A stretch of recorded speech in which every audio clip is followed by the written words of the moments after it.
Alhamdulillah Rabbil Alamin, wassalatu wassalamu ala asrafil anbiya'i wal mursalin wa ala alihi wa sahbihi ajma'in.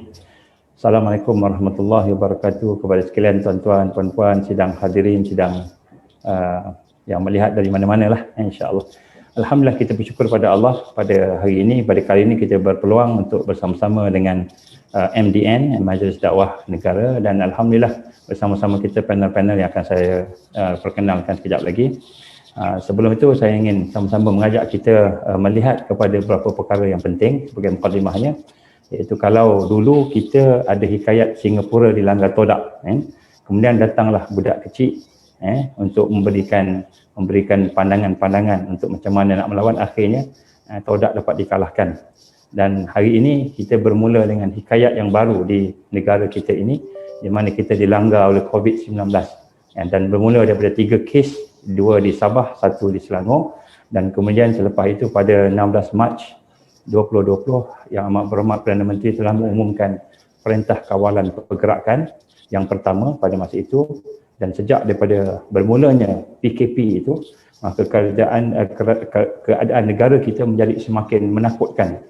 Seluruh Malaysia diwartakan sebagai tempat jangkitan serangan virus COVID-19. Seluruh negara, seluruh rakyat diarahkan untuk duduk di kubu, di rumah masing-masing dengan pergerakan yang terbatas, dengan keadaan yang terbatas.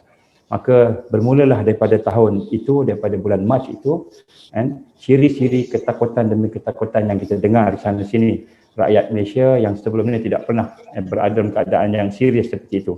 Dan kemudian kita diperkenalkan pula dengan pelbagai kluster jangkitan. PKP juga bertambah-tambah namanya, PKPD, PKPB, PKPP dan sebagainya. Dan juga kita mendengar bagaimana akhir-akhir ini, terutamanya beberapa hari yang lepas, peningkatan kes jangkitan positif kepada rakyat Malaysia telah sampai ke angka 150,000. Ini amat menakutkan, dan setelah hampir setahun dengan krisis ini, kita mula melihat, sekarang ini kita telah mula lihat jelas impak, kesan yang ada, contohnya lockdown yang berlaku, satu bencana yang baru. Malahan kesan-kesan serangan daripada COVID-19 ini telah menyebabkan menyentuh semua aspek psikologi, pemikiran, kebudayaan, agama, malahan ke seluruh kehidupan. Dan kita melihat juga bagaimana hasil daripada berlakunya COVID-19 ini, berlakunya fatwa-fatwa yang berbeza. On the ground kita lihat ada tuan-tuan guru kita memberi fatwa-fatwa yang lain daripada apa yang ada pada kepimpinan yang ada daripada negara. Jadi bencana COVID-19 ini sampai kepada peringkat agamawan juga masing-masing dalam keadaan tuduh-menuduh ataupun dalam keadaan yang tidak sama pemikirannya. Dan bencana lockdown yang kita hadapi akibat daripada serangan COVID-19 ini juga memberi kesan yang banyak. Sebagaimana kata beberapa orang penggaji, saya quote, the lockdown could kill far more people than the virus itself. Lockdown boleh membunuh lebih ramai orang berbanding dengan virus itu sendiri. Jadi inilah antara perkara yang akan kita tengok. Malaysia yang asalnya harmoni dan bersatu, semua sektor terkesan pada hari ini, kesihatan, keselamatan, keagamaan, ekonomi, pendidikan dan pelajaran. Jadi sebab itulah krisis pada hari ini perlu kita pandang dengan serius, dan sekarang tibalah masanya untuk cuba kita lihat apakah perkara yang lanjutan daripada suasana-suasana yang telah kita hadapi pada hari ini. Dan daripada beberapa kajian yang dibuat oleh mereka yang ada di dalam negara, malahan yang ada di luar negara juga, menunjukkan bahawa sekiranya tidak diurus tadbir ataupun tidak dilaksanakan pengurusan dengan baik, memimpin dengan baik, malahan rakyat tidak diurus, tidak diberikan kefahaman dengan baik, maka ia boleh mengakibatkan suatu perkara yang besar. Yang akhir-akhir ini, satu perkara yang telah timbul akhir-akhir ini ialah bagaimana kita diancam pula dengan satu kumpulan subversif.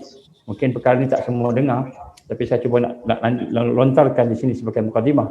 Bagaimana ada pula kumpulan subversif yang menyalahkan pihak kerajaan, pihak raja-raja, pihak Perdana Menteri, kementerian dan sebagainya dengan alasan kepimpinan yang lemah dan sebagainya. Jadi pihak-pihak ini sebenarnya telah pun wujud lama, dan kita pun tahu, malahan telah pun diberitahu oleh pihak-pihak keselamatan sebelumnya. Jadi inilah antara perkara-perkara yang sebenarnya membawa satu persoalan yang besar. Huru-hara COVID-19 bukan hanya di hospital, tetapi juga di dalam keadaan-keadaan yang ada di seluruh aspek kehidupan.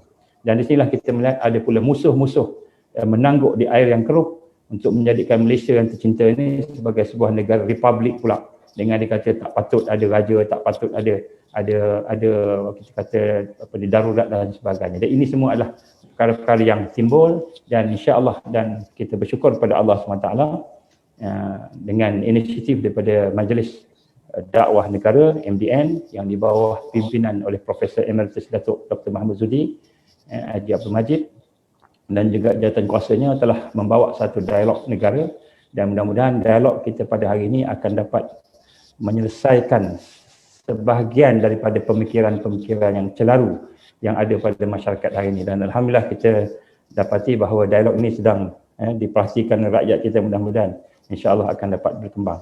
Pada hari ini alhamdulillah kita ada 3 orang panel yang merupakan pakar-pakar perubatan dan psikologi, yang mana kita bawa psikiatris kita bawa sama-sama untuk membincangkan tajuk yang amat penting.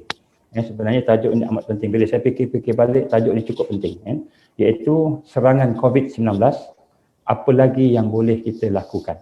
Serangan COVID-19. Jadi tajuk ni kedengaran agak serius sebab dia bermula dengan perkataan serangan. Bila kata serangan tu maknanya adakah kita sedang berperang, kan? Jadi ini adalah satu yang kita nak kena tengok jugalah, sebab ramai orang guna perkataan serangan.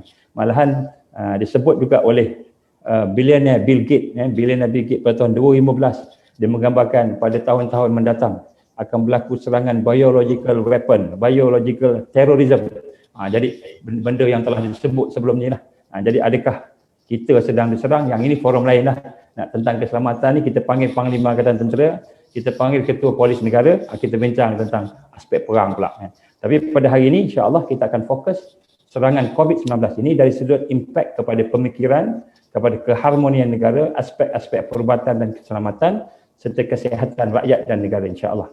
Dan di sinilah kita berharap usaha yang dibuat oleh Majlis Dakwah Negara ini mudah-mudahan mendapat barakah daripada Allah SWT. Barisan panel kita, yang pertama kita ada Profesor Dr. Mustafa Ali Muhammad, seorang profesor dari yang mahir bahagian farmakologi dan toksikologi. Farmakologi ini bahagian ubat-ubat lah. Itu yang saya faham secara mudah, secara ringkas kan. Dan kemudian toksikologi ini pula bahagian racun. Apa benda masuk dalam badan kita yang tak elok, yang racun, ada toksik dipanggil. Jadi kita ada profesor yang pakar bahagian ubat dan bahagian toksik. Jadi dia terror lah bahagian-bahagian kita kata vaksin ke, ubat vaksin ke, alternatif ke. Jadi insya-Allah kita berpeluang untuk mendengar pandangan-pandangan beliau yang merupakan seorang profesor daripada Fakulti Perubatan dan Bioscience dan Nursing di Masa University. Yang kedua kita ada Profesor Dr. Muhammad Hussein Habir, profesor bahagian psikiatri, iaitu pakar bahagian bukan saja dari sudut psikologi, tetapi bagaimana nak merawat orang yang sakit psikologi ini, dan kita insya-Allah berpeluang untuk mendengar pandangan-pandangan beliau berkenaan bagaimana cadangan-cadangan untuk kita nak menyelesaikan masalah-masalah yang ada pada hari ini yang kita kata luar biasa. Kita dengar kadar kematian bunuh diri sebab trauma, sebab apa ni kita kata kuarantin, lockdown dan sebagainya semakin naik, dan begitu juga kadar-kadar stres semakin naik. So insya-Allah mudah-mudahan dengan kehadiran panel kita ini akan dapat membahaskan perkara tersebut. Dan yang ketiga adalah Profesor Dr. Adina Sulaiman, merupakan Ketua Kluster Perubatan Akademik Profesor Malaysia, seorang yang sangat berpengalaman, pakar dalam bahagian kesihatan awam dan juga pelbagai perkara. Saya kenal beliau, banyak perkara yang beliau buat yang kita kata off record yang sebenarnya menajamkan lagi kepakaran beliau di dalam bidang-bidang kesihatan dan juga bidang-bidang perubatan insya-Allah. Jadi assalamualaikum warahmatullahi wabarakatuh kepada ahli panel kita semua. Alhamdulillah.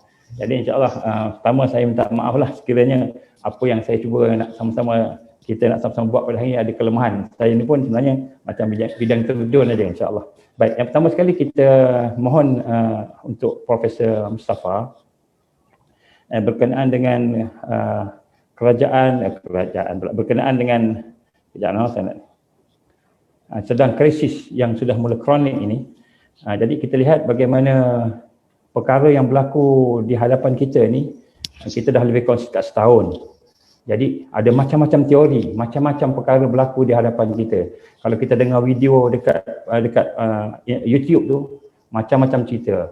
Ada yang kata beginilah, ada yang kata begitu dan kadang-kadang bertentangan antara satu sama lain. Terutama berkenaan vaksin sebab kita dah mula nak menerima vaksin ini. Jadi kita melihat apa yang berlaku pada hari ini, rakyat Malaysia terpecah tiga. Dengan fakta sains. Fakta sains yang ada ni yang dibawa oleh orang-orang yang pelbagai tadi. Yang pertama, kumpulan pro vaksin. Kumpulan pro vaksin ni apa pun jadi, vaksin sajalah ubat. Vaksin sajalah penyelesaiannya. Ini adalah orang yang suka vaksin. Yang kedua pula kumpulan anti vaksin. Yang anti vaksin ni pula mereka yang berpendapat bahawa apa-apa pun tolak vaksin. Kerana vaksin ialah man-made, buatan manusia, bukan natural. Dan yang ketiga pula kumpulan yang lebih sederhana, mungkin wasatiyah lah kita panggil istilah kat Malaysia ni. Orang yang suka kepada neutral dan berpegang kepada fakta, mungkin berpegang pada agama, mengutamakan keseimbangan di antara hadis dengan Al-Quran yang mungkin kadang-kadang bertentangan. Contoh, ada pandangan daripada perubatan kata ada penyakit tak ada ubat, tapi hadis kata semua penyakit ada ubat kecuali mati dan tua. Jadi di sini kita lihat Prof, bagaimana di Malaysia kita ni terpecah kepada tiga kumpulan. Yang keempat ada, yang keempat jenis tak kisah. Yang tak kisah ni tak mau fikir, tak nak peduli apa-apa sebagainya, tak ambil pot langsung, ni kita tak boleh buat apalah kan. Jadi bagaimana perkara ini boleh berlaku? Apakah sebenarnya fakta-fakta yang ada di depan sana? Sama ada YouTube ke, ada yang viral dalam WhatsApp ke dan sebagainya. Fakta-fakta mengenai perbuatan vaksin, mengenai anti vaksin dan sebagainya tadi.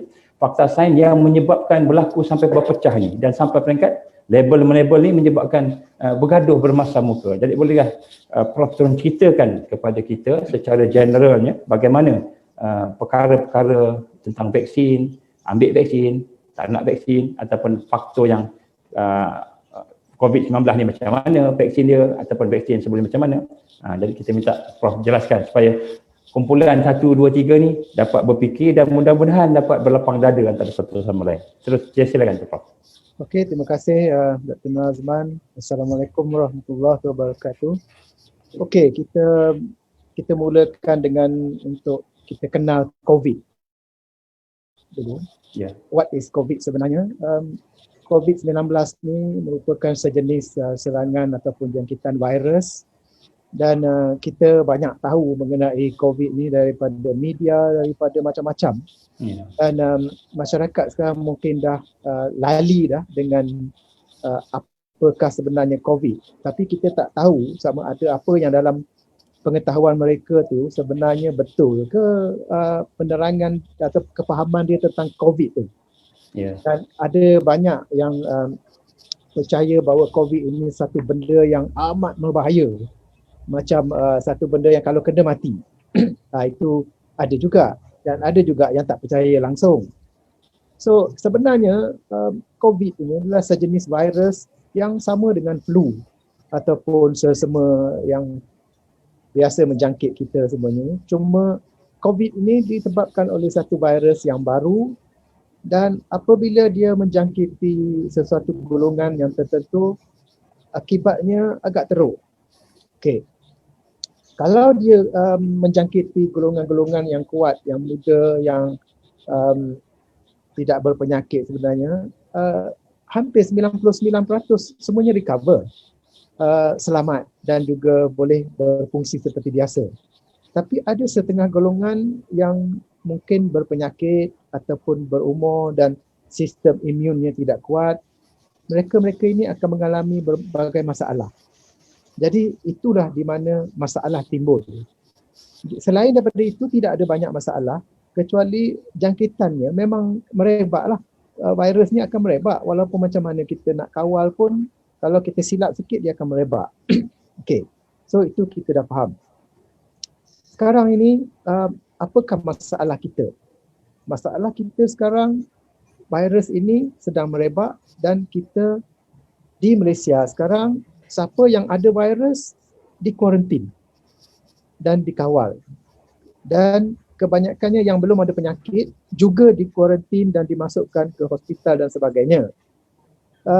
Ini mungkin juga kalau kita nak fikir balik, kita berbincang balik sama ada perlu ke tidak. Sebab kalau tidak ada penyakit yang serius, mungkin cara kuarantin tu boleh dipikirkan semula. Macam mana kita nak kuarantin dengan micro kuarantin, bukan MCO satu daerah dan sebagainya. Kita mungkin boleh fikirkan semula apa masalahnya. Okey, ada yang mengatakan bahawa COVID-19 ini tidak ada ubat. Sebenarnya itu salah, totally wrong, it's false. COVID-19 ini ada banyak ubat.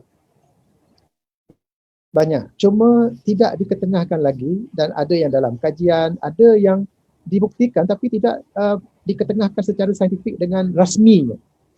Banyak kita tengok kajian-kajian dan juga penggunaan ubat-ubatan di merata tempat di mana laporannya mengatakan ia berkesan dan sebagainya, tapi tidak ada satu golongan yang kuat ataupun negara yang kuat yang mengadoptasikan kegunaan bahan-bahan ini.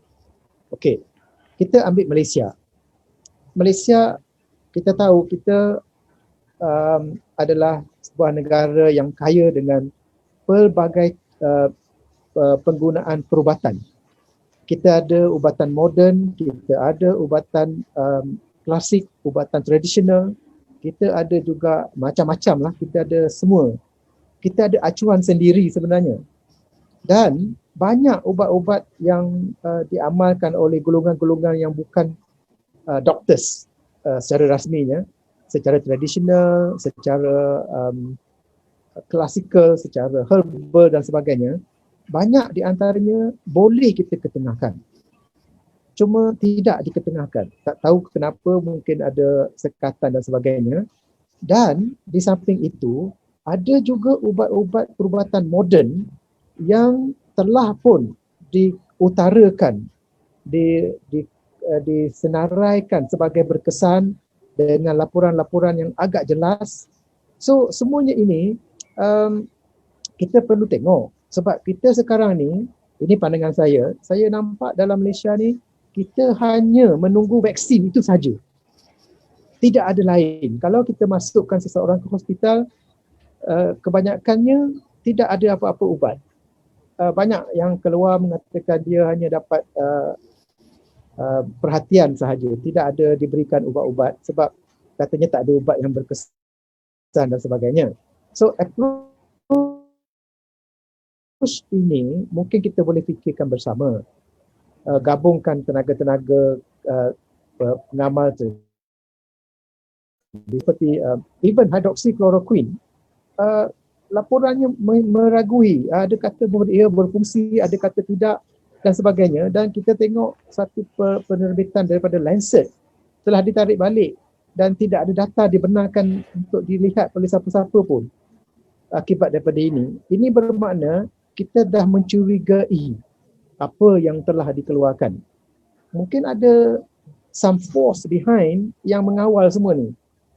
Kenapa kita tidak boleh mengamalkan ubat-ubat tradisional yang berkesan ataupun yang baik?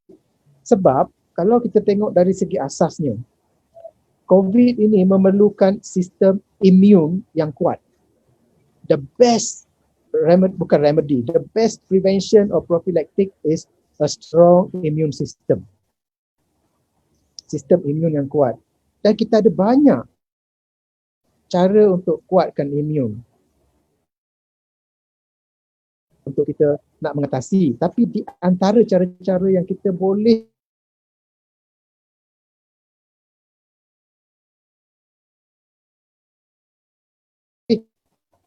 sebarkan, kita boleh praktikkan kalau rasmikan kaedah-kaedah ini.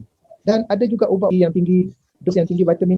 Ada kajian yang agak rapi dijalankan dan juga keputusannya amat meyakinkan.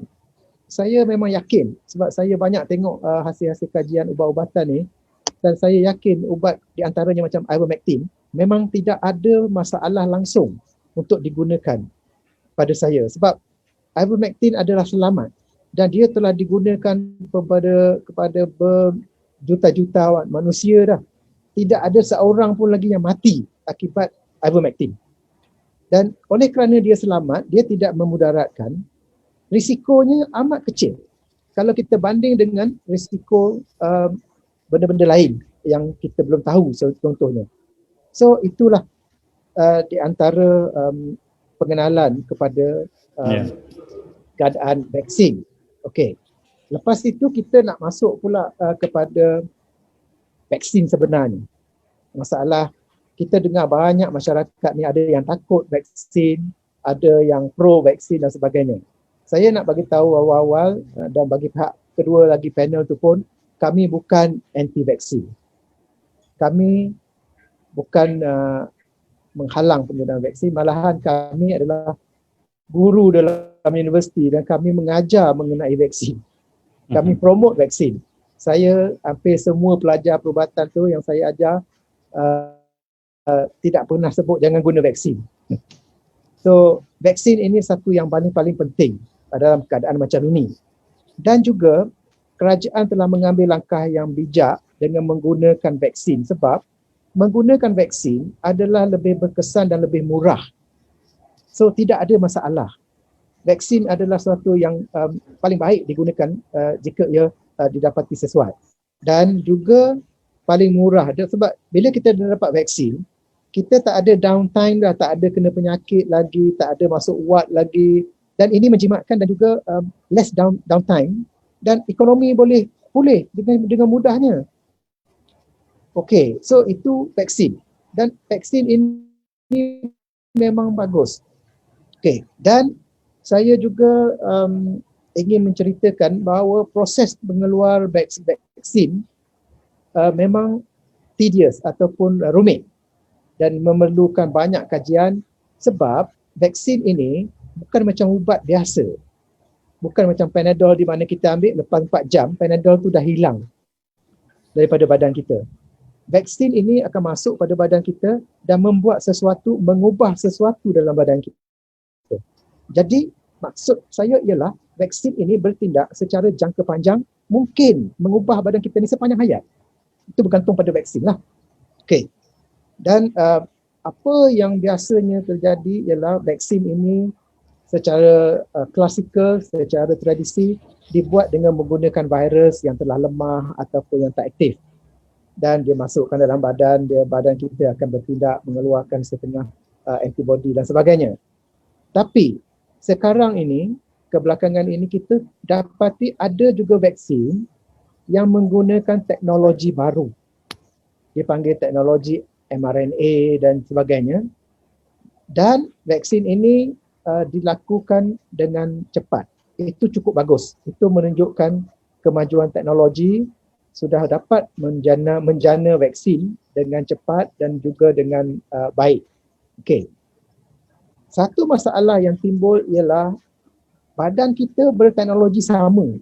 Kita tidak ada perubahan teknologi dalam proses imunisasi kita dan juga proses metabolisme manusia. Jadi, vaksin ini bila kita dah dapat buat vaksin dengan baik, ujian pada manusia haruslah dilakukan dengan sempurna, dengan lengkap supaya kita pasti vaksin ini tidak melakukan apa-apa yang kita tidak mahu pada badan kita. Kita tengok dulu sebelum ini, vaksin RNA ini telah dibuat untuk virus yang terdahulu dan banyak kesan yang buruk telah berlaku kepada haiwan-haiwan yang telah dikaji akibat vaksin ini.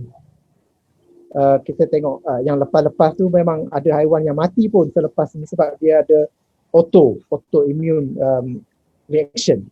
Okay. So itu boleh berlaku jika kita ada vaksin daripada RNA. Dan sekarang kita memang ada pun vaksin RNA ni dalam pipeline kita, dalam penyediaan kita yang akan diberikan kepada masyarakat. Inilah yang menimbulkan banyak kontroversi, pemikiran rakyat pun bercelaru sama ada nak terima tak nak terima. Sebab vaksin ini tidak dipastikan selamat sehingga kini. Ia dikeluarkan dalam keadaan authorized for emergency use. Maknanya kajiannya belum lengkap. Kalau pada saya lah, kita tak boleh panggil lagi vaksin tu. kita boleh panggil dia experimental material je. Sebab dia belum 100% lulus. See? Kita boleh ibaratkan dia sebagai bahan percubaan saja. Sebab dia belum 100% lulus. Tidak dicop dengan rasmi, okey ini vaksin. Tidak. Dia kata okey we authorize for emergency use. Dan kita pun menggunakan vaksin ini. Kalau kita nak guna, fair enough. Kalau kita yakin, kita boleh guna. Tapi apa yang sepatutnya wujud di kalangan manusia ialah mereka harus diberi pilihan. Mereka harus diberi pilihan sama ada dia nak terima ataupun tidak terima. Sebab vaksin ini akan diberikan kepada mereka, akan disuntik ke dalam badan mereka. Dan kalau mereka tidak yakin, seharusnya tidak ada paksaan. Itulah rasanya yang paling penting supaya masyarakat rasa humanitarian consideration ada. Tidak ada paksaan untuk pengambilan vaksin. Sebab ini yang saya rujuk ini adalah vaksin yang DNA, RNA based, yang berdasarkan pada RNA dan teknologi baru. Kalau vaksin lama tidak ada masalah, siapa dia punya kemuskilan ataupun keraguan tidak tinggi. Tapi bila teknologi baru, teknologi sendiri kita dah tahu dia baru, tapi kajiannya tidak lengkap, lagilah kita rasa tidak selamat untuk menerima vaksin ini. So itulah satu-satu yang timbul di kalangan ramai masyarakat. Dan banyak juga termasuk media sosial. Dan media sosial ni pun saya nak warn the public, tidak semuanya betul. Banyak juga paparan-paparan yang dikeluarkan oleh media sosial ni berupa fake ataupun tak terima akal. Tapi itu urusan lain lah, itu pandai-pandai kita nak menerimanya. Dan satu lagi, vaksin yang berdasarkan pada RNA ni, dia ada kemungkinan menimbulkan reaction antibody, ADE dipanggil. Reaction yang autoimmune, yang keterlaluan, yang dia menyebabkan badan kita sendiri yang mengeluarkan perkara-perkara yang negatif daripada protein tu. Maknanya badan kita yang buat kita menjadi huru-hara, mendapatkan penyakit tu. So inilah satu-satu yang paling takut berlaku pada siapa-siapa. Okey, itu dari segi general konsep. Satu lagi konsep yang kita perlu tahu ialah inter-individual variation. Ini bermakna setiap manusia berbeza.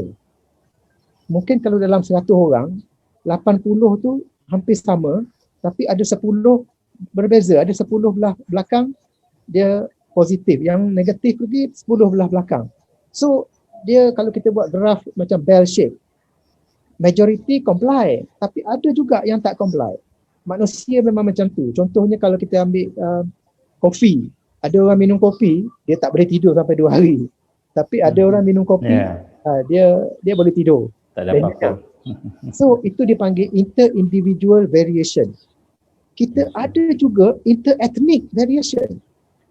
Ada sesetengah ubat, saya sendiri telah terlibat dalam kajian ni, di mana ubat itu kalau kita bagi pada orang India, dia cepat di metabolize. Kita bagi pada orang Cina, dia lambat. Ini sebab kita ada, manusia ni ada dikategorikan sebagai fast metabolizers, slow metabolizers dan sebagainya. Bergantung pada satu bahan yang dipanggil cytochrome enzyme dalam badan. So ini semuanya kita kena tengok secara terperinci sebab kita rakyat Asia. Kita bukan orang-orang daripada Europe ataupun Amerika di mana ujian itu dijalankan. So baru ni saya tengok seorang jururawat Cina yang dapat severe allergic reaction. Saya straight away teringat mungkin ini inter-ethnic variation. Telah dia exhibit inter-ethnic variation. Tapi kita sekarang ni kita tak boleh kata yes or no sebab kita belum kaji. Saya tak boleh nak katakan vaksin ini tidak bagus. There is no way I can say the vaccine is not good. Sebab kita tak tahu. So kalau kita tak tahu, kita cuba tahukan dulu. Okay, that is the best way. Kalau tak pandai, belajarlah. Kalau tak pandai baca, belajar belum baca. So that is the approach yang kita perlu ambil. Okay, so that is what what is on the vaccine itself. Okay, so saya harap kita dapat fahamlah kenapa kita masih ragu-ragu tentang vaksin ini. Sebenarnya kita bukan ragu-ragu tentang vaksin. Kita ragu-ragu sebab satu, dia new teknologi, satu, kajiannya belum habis, satu lagi, banyak benda lagi kita tak tahu mengenainya. Dan yang paling kita takut timbul daripada syarikat itu sendiri, di mana syarikat itu meminta kebenaran supaya mereka imun daripada sebarang tuntutan daripada pengguna. Dia minta immune status, liability tak ada. So, kenapa itu diminta daripada pihak-pihak berkenaan? Mungkin dia takut juga sebab dia pun tahu, dia tak tahu juga keselamatannya. So, all this put together, mungkin kita boleh tengok semula. Saya syorkan juga di mana kita kena perlu tengok prophylactic approach, di mana pendekatan secara menghalang ataupun mengelak daripada penyakit. Menggunakan bahan-bahan yang boleh boost our immune system. Banyak, saya boleh bagi banyak. Di forum ni tak payah kita bincang detail, tapi ada banyak bahan immune booster dan juga ubat-ubat yang dah sedia ada seperti ivermectin. Satu contoh yang paling baik ialah ivermectin yang saya dah tengok dengan jelasnya. Dia berkesan dan juga tidak berbahaya dan boleh digunakan sebagai profilaktik dan murah. So itulah secara ringkasnya mengenai pengenalan ini. Baik, alhamdulillah. Doktor, saya nak tanya sikit, Prof. Tadi berkenaan dengan Prof sebut tidak cukup masa lagi. Dari sudut berapa lama sebenarnya satu vaksin itu perlu dijalankan kajian itu, dan berapa macam mRNA ni, kata yang teknologi baru ni, berapa lama pula kita perlukan untuk teknologi baru ni? Okey, sebenarnya teknologi ini ada beberapa benda lagi yang dia tidak boleh memperjelaskan. Dia tak kira berapa lama sebenarnya. Kalau dia boleh memperjelaskan proof ataupun ada bukti-bukti, dan kita boleh terima. Tapi sekarang tidak ada jawapan. Soalan-soalan yang kita tanya itu tidak ada jawapan. Katalah kalau dia kata setahun dia boleh bagi jawapan, then it's fine. Mungkin kita perlu setahun. Tapi sekarang tidak ada. So it's difficult to say how long we need. Kalau ada dia buat kajian dan dia boleh provekan, fine. Kita boleh terima. That is the situation. Yeah. Ya, baik. Kemudian bagaimana pula dengan, adakah kita kata kaedah kalau dalam istilah dalam bahasa Arab, al-wiqayah khairun minal ilaj. Kita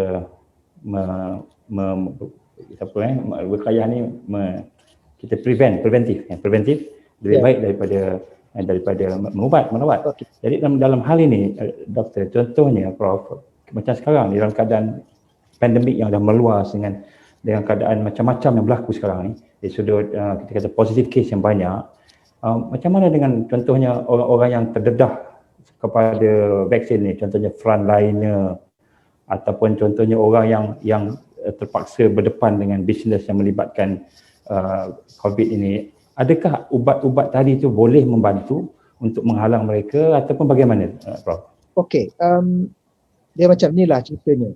Sebenarnya kajian-kajian yang telah saya teliti, ada beberapa jenis ubat yang berupa profilaktik, iaitu pencegahan. Yes, dia berupa profilaktik. Contohnya even hydroxychloroquine itu ada kajian mengatakan dia berkesan, tapi kita tak dapat pasti. Itu tak ada data. Tapi ivermectin memang dilaporkan dengan jelasnya bahawa dia boleh merupakan profilaktik juga. Okey. Dia boleh merupakan profilaktik. Bila kita ambil sebiji, kita boleh tahan 5 hari. 5 ke 7 hari. So that means dia murah saja, ubat ni murah dan tak ada side effect. Di Afrika diguna dengan meluasnya sebagai ubat cacing.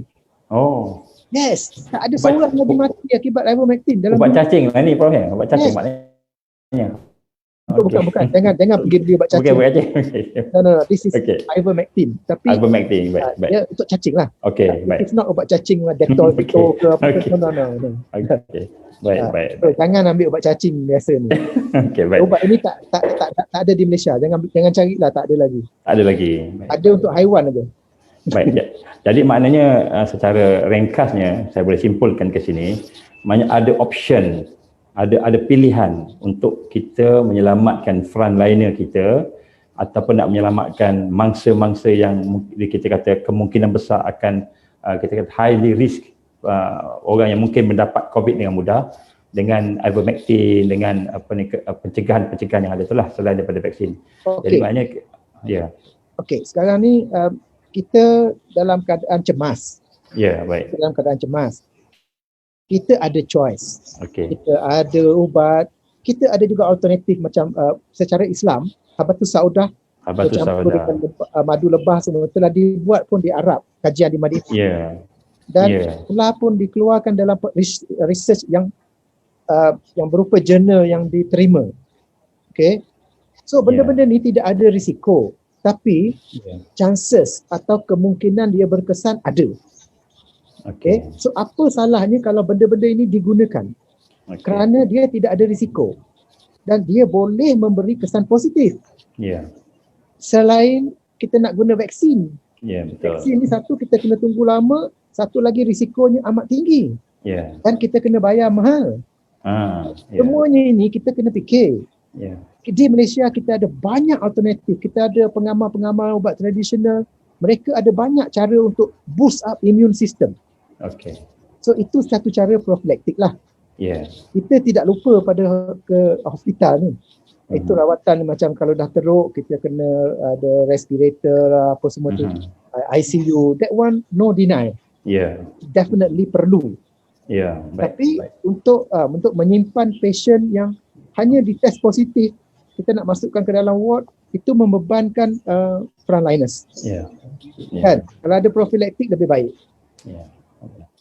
Baik, alhamdulillah, mudah-mudahan jawapan ni dapat kita panjangkan kepada kementerian. Mudah-mudahan mungkin cadangan-cadangan profesor tadi boleh dapat kita jadikan sebagai bahan bicara. Sebab sekarang ni alhamdulillah Yang Amat Berhormat Perdana Menteri telah pun mengeluarkan satu kenyataan bahawa dia bersedia untuk mendengar mereka yang ada kepakaran untuk bersama-sama membantu. So ini salah satu perkara yang saya rasa baru yang kita tidak pernah dengar di dalam perbincangan-perbincangan di peringkat medical ataupun di peringkat hospital kita. Jadi insya-Allah mudah-mudahan kita akan tengok. Baik, kita pergi kepada Prof Muhammad.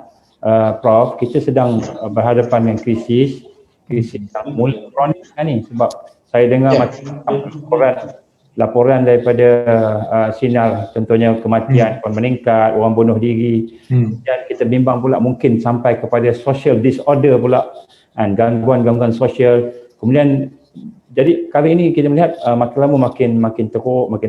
Bagaimana pandangan Prof untuk kita nak cuba nak memproses rakyat kita, mungkin nasihat-nasihat bagaimana, contohnya macam kita sebut tadi, kita ada pro vaksin, orang yang suka vaksin, ada yang anti vaksin, ada yang neutral, ada yang tak kisah. Jadi ini antara kadang-kadang di kalangan diorang ni masing-masing jadi jawapan daripada Prof Mustafa tadi dah legakan lah, maknanya orang yang nak boleh ambil, yang tak nak boleh ambil, satu yang neutral kan, yang tengah. Jadi bagaimana pula dari sudut psikologi, dari sudut mental ni nak mempersiapkan rakyat kita yang berada dalam keadaan ketakutan pada hari ini. Prof, silakan Prof. Bismillahirrahmanirrahim. Assalamualaikum warahmatullahi wabarakatuh. Waalaikumsalam. Yang berbahagia Ustaz Dr. Nur Azman sebagai moderator. Jadi kita perlu faham bahawa apa yang kita lalui sekarang dalam kancah pandemik krisis ialah telah menerbitkan kita panggil social crisis. Dalam social crisis ni kita perlu mengetahui apakah ciri-ciri yang kita tengah lalui sekarang. Saya boleh simpulkan sebagai VUCA lah. VUCA bermaksud volatility, itu kecelaruan lah dari pendapat, dari perbezaan pendapat, ya. Uncertainty, kita tak tahu uh, uh, misalnya 3 bulan dulu kita dapat plateauing effect daripada apa yang kerajaan beritahu cadangkan. Tapi tiba-tiba dia naik dan sampai sekarang 3,000, uncertainty. And then kita perlu lihat dari segi complexity, complexity. Dan kita kena juga lihat dari segi ambiguity. Yang kata Prof Mus kata tadilah, ada yang bersetuju tentang vaksin, ada yang tidak bersetuju tentang vaksin. Cumanya bila ada kecelaruan begini, maka apa yang berlaku sekarang dalam masyarakat is perubahan sosial. Perubahan sosial, dan di mana sekarang ini kita berhadapan dengan keadaan di mana kita panggil unknown.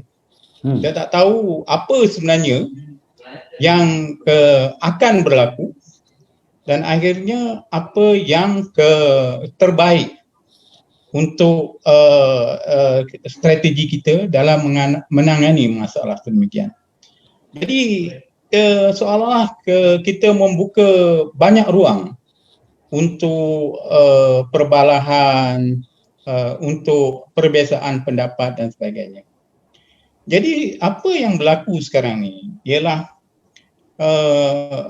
ramai antara kita, termasuklah golongan profesional, pakar-pakar dan juga pemimpin, kadang-kadang mereka dalam keadaan cemas, mereka berkeadaan stres, dan mereka, kalau kita tengok daripada apa yang dilaporkan oleh frontliner, dia telah mengalami kita panggil fatigue syndrome, keletihan, burn out, dan keadaan ini apa yang berlaku ialah kita tengoklah, salah satu daripada apa yang kita perhatikan ialah kita panggil social rupture. Yang kita boleh nampak ialah ada yang kata boleh sembahyang, ada yang kata jangan pergi sembahyang, dan banyak perbezaan. Kalau kita lihat dari segi even pendekatan agama pun kita dah banyak perbezaan yang menyebabkan kadang-kadang menjurus kepada yang kita panggil social rupture. Dan apa yang Ustaz katakan juga sedang berlaku. Dan kalau kita tengok dari laporan, sejak COVID-19 bermula dan sampai sekarang, ada lebih kurang 270.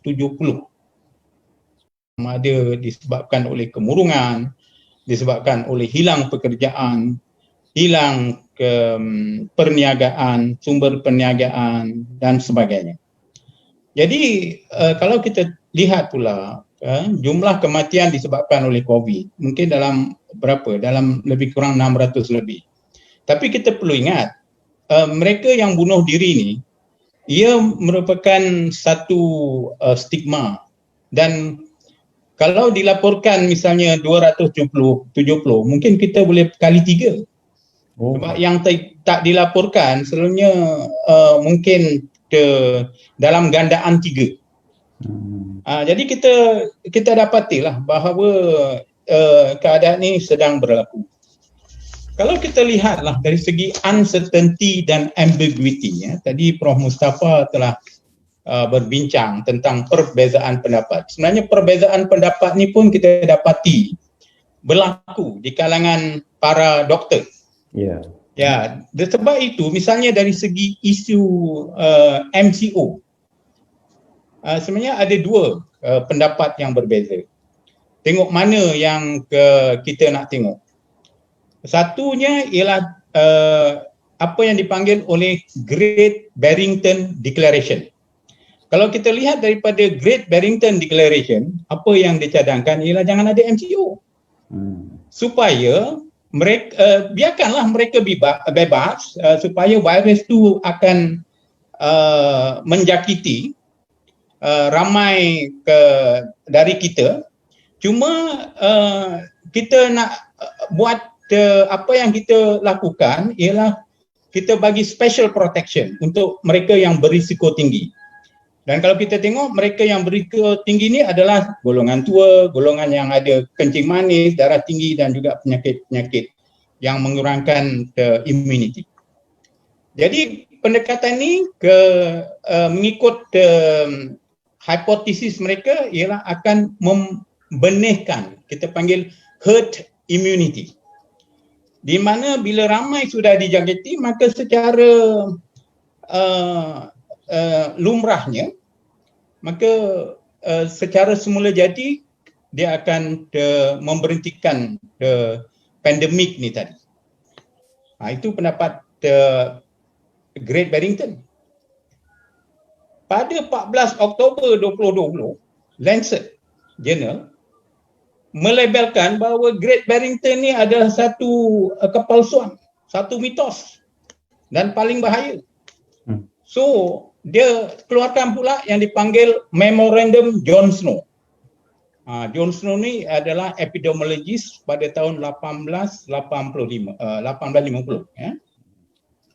Dan dia kata kita perlu ada lockdown supaya kita dapat menghambat penularan SARS-CoV-2, virus yang menjurus kepada masalah COVID-19 ni. So di situ sudah ada perbincangan di peringkat kepakaran perubatan itu sendiri dan melalui maknanya sokongan saintifik. Jadi di situ yang kita panggil we are fighting the unknown to the unknown. So mana satu pilihan yang kita nak buat? Kalau kita tengok Great Barrington, dia kata risiko kematian cuma 5% saja. Di kalangan yang muda yang tak ada berisiko.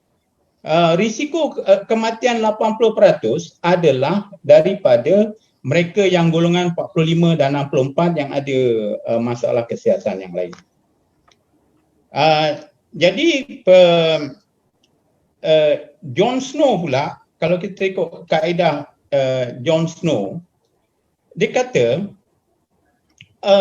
masalah sedemikian hanya boleh diatasi kalau kita buat secara MCO. Tetapi di situ juga ada masalah sama ada kita nak protect life ataupun livelihood. Sebab kalau kita lihat sebenarnya MCO ni saya rasa hanya negara-negara kaya aja yang boleh meneruskan MCO sebab mereka banyak duit. Tapi kalau kita lihat mereka yang mungkin negara yang kurang berkemampuan, itu yang Ustaz kata tadi, mungkin bukan mati kerana COVID, mati kerana malnutrition. Jadi di sini yang kita perlu lihat dengan cara mana yang kita boleh dapati masalah ini. Jadi kalau kita lihat pula dari segi kajian-kajian untuk nak mempertemukan ya antara Great Barrington dengan John Snow ni. Jadi dia kata salah satu cara yang terbaik ialah melalui immunization. Itu salah satu pendapat lah. Ya, bila ada immunization mungkin kita boleh mempertemukan kedua pendapat sebab kedua-duanya memang ada kebaikan dan keburukannya sendiri. Ya, sebab itulah lumrah kehidupan. Dalam lumrah kehidupan ni apa juga yang kita showkan is like two side of the coin. Ataupun the double-edged sword lah. Macam double-edged sword ni maksudnya ada yang baik tetapi kalau kita tengok daripada kesan sampingan atau disalahguna maka ia boleh menyebabkan kemudaratan. Jadi saya bersetuju dengan pendapat Prof Mus tadi bahawa kita kena cadangkan supaya kita panggil setiap pandangan dan pendapat itu mesti ada ruang untuk feedback cycle. Mesti ada ruang untuk memperbanyakkan hipotesis. Sebab bila kita memperbanyakkan hipotesis dalam bentuk apa juga sekalipun, maka insya-Allah dengan itu kita akan mengurangkan ke jurang unknown ni tadi. Dan saya rasa dari segi mereka yang sepatutnya ditugaskan untuk memimpin ya apa juga program. Jadi di situ perlu ada konsep adaptive and responsive. Jadi sebabnya bila ada krisis sebegini, kadang-kadang pengalaman masa lepas tu mungkin tak begitu lagi dapat digunakan. Jadi apa yang kita cadangkan is what we call severe strategy. Maknanya kita tak boleh lihat dari segi rigid hierarchy. Kita perlu lihat daripada decentralized concept, bukan centralized concept, bukan top down management. Itu salah satu daripada mungkin yang kita boleh cadangkan dan mungkin telah dilakukan. Ya, saya lihat memang telah dilakukan, tetapi mungkin perlu dari segi penambahbaikan. Jadi memanglah ada juga yang menganggap bahawa serangan COVID-19 ni adalah diandaikan seolah kita pergi berperang. Jadi dalam kalau kita tengok strategi peperangan, dia bukan general saja yang bertanggungjawab untuk mengatasi. In most instances adalah the troops behind the generals yang akhirnya sama ada kalah ataupun menentukan kemenangan peperangan itu sendiri. Okey, mungkin buat sementara ni itu saja yang mungkin saya dapat istilahkan lah daripada apa yang mungkin berlaku. Terima kasih Prof. Memang saya rasa satu yang perlu kita tengok. Saya sangat setuju dengan Prof sebut tadi mesti ada feedback cycle from time to time untuk melihat perkembangan, melihat di mana satu loophole yang kita perlu tambah, yang perlu kurangkan. Jadi inilah yang perlu sangat pada benda yang baru macam ni, COVID-19. Tak pernah Malaysia mengalami perkara seperti ini dan kita banyak kekurangan. Dan saya dulu pernah berada bersama-sama dengan crisis management, pihak kerajaan juga sama-sama ketika berbincang. Bila kita berhadapan dengan crisis management ni, kita kena menggunakan semua resources. Kita kena kumpulkan bukan saja semua resources, kita kena kumpulkan juga expert-expert yang kita kata daripada luar, yang kita tak pernah dengar pun kita kena nampak. Kita kata kes-kes yang terpencil. Mungkin kes terpencil itulah sebenarnya jawapan kepada apa yang berlaku. Jadi ini satu perkara yang mungkin kita boleh sama cadangkan, insya-Allah. Saya rasa cukup baik apa yang digambarkan oleh Prof tadi, terutamanya bila berlaku perbezaan pandangan di kalangan pakar. Pakar ni kata lockdown, pakar ni kata tak payah lockdown. Jadi yang bawah ni lagi pening kepala. Jadi terima kasih Prof, kita akan sambung lagi. Prof Adelina, kalau boleh saya sebenarnya terpanggil lah untuk nak sama-sama bertanya tentang bagaimana Thailand tak ada lockdown tapi dia punya kes tak banyak. Dan kemudian begitu juga setengah-setengah tempat. Dan adakah kita boleh lihat semula apa yang berlaku? Mungkin Prof boleh sebagai seorang pakar bahagian kesihatan awam yang berada on the ground bersama dengan frontliner melihat apa yang berlaku sekarang. Mungkinkah ada perkara-perkara yang boleh kita lakukan dari sudut pencegahan tadi di samping PKP, di samping lockdown? Mungkin ada tak perkara-perkara lain? Dan mungkinkah perkara itu kita terlepas pandang yang mungkin boleh kita sampai dan panjangkan kepada pihak berkenaan? Silakan Prof. Assalamualaikum warahmatullahi wabarakatuh. Yang dihormati Tuan Pengerusi, saya ingin sebelum menjawab soalan mengenai dengan perkara lain di samping PKP, ingin saya jelaskan di sini apa yang telah Ustaz cakap tadi, iaitu kita berada dalam keadaan peperangan, kan. Saya dulu dalam tentera selama 7 tahun. Jadi tahulah juga sikit kan. Satu lagi saya nak jelaskan saya sekarang ni bukan frontliner. Saya mengajar ya. Jadi tapi saya tahulah cerita yang berlaku di frontline. Saya hanya ingin mencakapkan pasal tadi Tuan Pengerusi ada cakap ada banyak orang tengah menuding jari, menunjukkan orang sini salah, kita punya pemerintah lah salah. Saya rasa untuk masa sekarang ini kita jangan menyalahkan siapa. ya. Pasal menyalahkan mana-mana pihak tidak akan membawa sebarang kebaikan pada masa ini, akan menambahkan lagi keburukan, ya.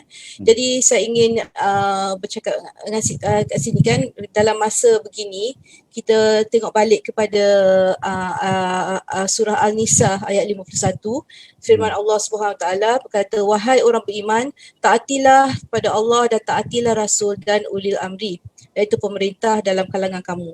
Dan inilah pada masanya ini kita dengarlah sekejap lah, slow down dulu, dengar apa yang pemerintah cakap, ya. Dan mengenai dengan daripada segi perang, ya betul kita perang, tapi perang ni adalah targetednya perang, okay? Pasal daripada Thomas Wonyo, iaitu Profesor Sejarah Ekonomi di Universiti Bocconi, Itali, beliau berkata bahawa hibernasi, ya, that means economic hibernation, ya, hibernasi ekonomi semua berbulan adalah satu perkara yang tidak pernah kita tempuhi. Dan keadaan ini sebenarnya tidak berlaku dalam masa perang. Pasal tujuan perang ialah untuk mengeksploitasi semua kapasiti pengeluaran dan mengerakkan semua pekerja di luar yang dianggap layak pada masa damai. Tapi hari ini kita berlaku sebaliknya. Kita tak boleh ke mana-mana. Ya, kita menutup semua benda, ya, kita menutup semua pengeluaran yang tidak mustahak, kita menggunakan kapasiti sesedikit yang boleh dan sebilangan kecil pekerja dengan sebilangan yang kecil pekerja saja, sehingga kita tidak dapat tinggalkan rumah kita pun. Okey, itu adalah lain sikit daripada perang, Jadi tetapi kita tahu bahawa, dan juga kita tahu bahawa kalau perang ia merosakkan peralatan, ia merosakkan infrastruktur ataupun modal insan. Oleh itu pemerintah bertujuan untuk memastikan peningkatan terus beroperasi sehingga mereka dapat memulakan semula ketika krisis selesai. That is masa perang. So apa yang saya katakan kat sini ialah kitanya sekarang ini ialah perang dalam perkhidmatan kecemasan. Lebih 2,000 anggota perubatan kita telah jatuh sakit oleh sebab COVID ini. Ya, pada Disember 22, Datuk Nur Ishak kata 1,880 orang. Dan sekarang ni saya dengar 2% daripada 160,000 kes yang ada sekarang telah dijangkiti ialah kita punya kawan-kawan kita di frontline sebagai yang dalam perubatan. Jadi perang ialah berlaku di dalam itu. Dan itulah sebabnya PKP ini kena ada. Ya, sebab kita punya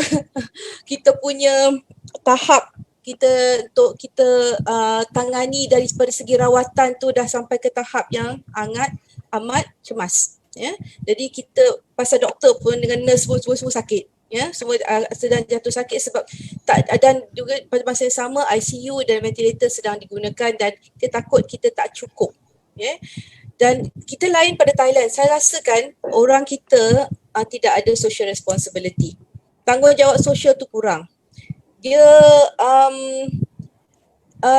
tapi tanggungjawab sosial daripada segi orang kita sahaja pun satu hal. Lagi satu yang paling penting ialah dia sebenarnya multi level tau. Dia punya masalah kita hadapi sekarang ni yang berlaku, apa yang kita berlaku sekarang ni ialah multi level. Daripada atas sampai ke bawah, daripada pemerintah sampai ke bawah. Okay, daripada segi pemerintah, kita masih lagi confused PKPP tu apa, PKPP apa, kita tak tahu. So boleh tak kalau boleh pemerintah pakai saja nombor ke ataupun warna tu saja. Okey, kalau dia merah, inilah dia punya syarat-syarat dia semua kena ikut. Kalau dia warna orange, ini semua. Ataupun kalau di tahap 1 ni, tahap 2 ini. Dia pasalkan sekarang ni kita PKP, kita tak faham. Berubah dia punya tu. Dan dalam PKP, dalam dia punya pemerintahan di dalam tu, perintah-perintah dalam tu berubah-ubah juga. Jadi orang tak begitu faham apa sebenarnya. Lagi satu ialah tak ada apa yang dipanggilkan micromanagement. That means kan dalam SOP tu, katakan contohnya social distancing. Dalam SOP tu dia kata okay, social distancing ialah kita kena ada jarak dalam 2 meter. Okay, siapa yang monitor 2 meter tu? Saya pergi kat tengah-tengah tempat tengok 1 meter, 2 meter. Kalau saya setengah meter. Okay, tu satu hal. Lepas tu tak, Prof, dia mamak dah alih dah. Tiba-tiba dia kapakkan balik. Itu. Dan lepas tu orang tak tengok pun line-line yang you buat tu tak ada. Lepas tu kalau you tengok ramai, bagi dia masuk. Lepas tu bagi dia duduk. Dia duduk ramai-ramai. Patutnya duduk 2 orang, dia bagi dia duduk 10. Jadi saya nampak macam kita tak Serius. Tak jelas Dan kita serius sebab apa tahu? Pasal Prof Husin tadi cakap, kita dah fatigue, kita dah penat. Pasal kita dah umur setahun kena ikut semua SOP. Jadi saya rasa banyak orang kata apa, kita punya attitude sekarang ni kita tak nak buat, bukan kita tak nak, pasal kita dah malas nak ikut. Ya. Jadi kalau ditanyakan kepada saya kenapa Thailand boleh buat, kita tak boleh, mungkin orang Thailand lebih patuh dan lebih peka dan lebih ada social responsibility, lebih disiplin. Okay, maybe that's the reason why. Okay, dalam masa saya cakap ni pun saya boleh bagi tahu yang masa hari tu saya ada dalam saya dapat tahu yang ada masa PKP pun diorang ada juga buat parti. Ada juga pergi keluar ramai-ramai. Jadi kita macam kita tak ikut seperti yang kita ikut bulan Mac dulu, tapi masa bulan Mac yang tahun lepas kes tak sebanyak sekarang. Tapi kita ikut pula kuat-kuat. Tapi sekarang ni kes dah banyak pada dulu, berkali-kali ganda, kita tak ikut. Jadi apa masalahnya sekarang? Dia dah banyak kali dah keluar dalam media, kerajaan dah keluarkan dalam media lah, buat kartun lah, apalah, cerita lah mengenai dengan patuhi SOP. Tak patuh juga. Okay? Dia kata 3W, diorang main-main kan. Kata pakai mask, yang kita pergi tengok je lah pergi kedai makan, dia pakai mask kat sini, di hidung ni nampak. Orang tukar masak ke, tukar kat kaunter ke, tak pakai betul-betul. Jangan cakap orang yang masuk dalam tu. Kita sepatutnya bila kita pergi makan kat restoran, kalau yang mana boleh pergi makan kat restoran, pakai mask tu, ambil kita punya suhu, ambil dia punya My Sejahtera tu kan, kita dah masuk ke situ kan. Lepas tu kita tengok, kalau ada tempat yang ada jarak tu, social tu, kita duduk, jangan pergi ramai-ramai. Masa kita dapat makanan baru mask dibuka. Ni tak. Okay. Lepas habis makan, pakai balik mask. Pergi kat kaunter bayar. Tu semua tak ikut. Tak ada satu pun yang ikut, saya tengok. So siapa yang patut buat ni? Siapa yang patut pantau ni? Ialah owner of the premise sendiri. Iaitu orang yang penjual tu sendiri. The owner is on to the owner. That means owner tu, dia punya restoran owner tu buat sendirilah sepatutnya. Dia kata, excuse me, tolong pakai. Tapi dia pun pakai lah juga. Excuse me, tolong pakai mask. Bila datang makanan baru buka like that. Jadi kan itu adalah social responsibility, tanggungjawab sosial, tanggungjawab kita sebagai manusia untuk kita tentukan bahawa kita putuskan rantaian tersebut. Masalah apa tahu lagi satu? Banyak pula grup yang anti mask. You kata anti vaksin, anti mask pun ada. Ada satu lagi grup anti mask okey. Ada. Yalah, kat US banyaklah, jangan cakaplah semua anti mask, social freedom kononnya. Tapi masalahnya sekarang ni, you pakai otak lah, senang aja. Kalau kita pakai, orang tu pakai, kalau kita batuk, orang tu tak kena, kita kena pada kita je pasal kita pada kita. So it's okay. Kan? Tapi kita protect. Kan dia ada dua tau. Dia ada dua layer. Us and dia orang yang pakai tu pun sama. So just use it because it's important. Tapi lagi satu saya nak cakap di sini. Ni mesti saya cakap. Sekarang ni saya tengok orang yang pakai mask yang pakai buang ni semua merata-rata kat tengah jalan. Dekat jalan Nana, dekat mana, kat tepi lah. Tak kisah langsung pasal environment. Tak kisah langsung pasal alam kita. Buang sana sini mask tu. Excuse me, kalau you ada kena penyakit COVID ni, you betul dalam mask tu, you buang kat tepi jalan. Orang yang lalu-lalu tu ingat tak boleh kena ke? Okay. So that's important kan? Betul tak? Kebersihan so banyak benda tau kita kena fikirkan. So kenapa tidak kita nak savekan alam kita juga, kita beli mask yang kita boleh basuh. Yang mask banyak ada jual sekarang. Mahal sikit tapi kita basuh dan kita gunakan balik. Lagi murah daripada kita beli yang pakai buang ni. Bila buang pun kita ada banyak perkara. Kita kena potong dia punya string, jangan orang boleh beli, orang boleh ambil dia potong sampah, boleh recycle balik lah, macam-macam kan? Betul kan? So kita mesti tahu ini semua important. Okay? Tiga yang basuh tangan tu saya tengok memang kurang lah. Lagi satu banyak orang alergi. Saya sendiri pun memang allergic. So kita carilah benda yang bawa sendiri dalam bag. Kita punya own hand sanitizer, kita pakai kita sendiri yang low hypoallergenic. Okay, 3W. Okay, wash, wear the mask. Okay, lepas tu lagi satu this social distancing ni. Kalau kita berada dekat dalam tempat yang macam ada central aircon, eloklah kalau sekali-sekala tu kita keluar ataupun kita buka tingkap kita. Because you know why? Circulation dalam satu bangunan tu memang tak elok untuk dan senang untuk dia menular. Itu lagi satu lagi. Lagi satu ialah jika close conversation, kalau boleh kalau kita kena jumpa orang, kita jaga kita be distance supaya kita jangan terlalu dekat. Kalau dia kata 1 meter, kita duduk jauh sikit. Kalau boleh jangan jumpa macam ni saja cukup. Lagi elok. Kita patuhi SOP sebab itu adalah tanggungjawab kita. Orang kata ini adalah fardu kifayah, tapi saya nak tanya Ustaz, fardu kifayah ke fardu ain sekarang?